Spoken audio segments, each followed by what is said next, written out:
জানা গেল শের মুভিতেই থাকছে মেগা স্টার শাকিব খান।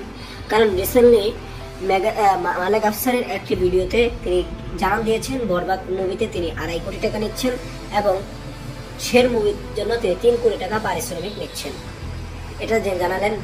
এবং ইনি জানালেন শের মুভি একটা বিগ স্কেলে অনন্য মামুনের পরিচালনায় এটি আসতে চলেছে। এবার আসি, এটা তো আমরা জানলাম, তবে কবে থেকে শুরু হচ্ছে বরবাদ বলা 6 ভাই শের মুভির শুটিং। অনন্য মামুনের রিসেন্ট এক ইন্টারভিউতে বলেছে আমার নেক্সট মুভির শুটিং হচ্ছে জানুয়ারি থেকে, অর্থাৎ নেক্সট মুভি হচ্ছে শের, অর্থাৎ শাকিব খানের সাথে শের। আর এই শের মুভির শুটিং হচ্ছে জানুয়ারি থেকে এবং অনন্য মামুন শাকিব খান জুটি হলে একটা ব্লাস্ট হয়, এটা মেনে নিয়েছে। তবে শের আসছে অবশেষে, শের মুভি নিয়ে কামব্যাক করতে চলেছে আবারও শাকিব খান অনন্য মামুন, তাদের তৃতীয় জুটি শের। হ্যাঁ, শের আসছে আগামী জানুয়ারি থেকে ফলোরে যাচ্ছে।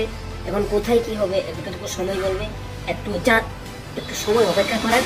আপাতত দরদের ঝড় চলছে, তো দেখা যাক। আজকের ভিডিওটি এ পর্যন্তই, ধন্যবাদ পুরো ভিডিওটি দেখার জন্য।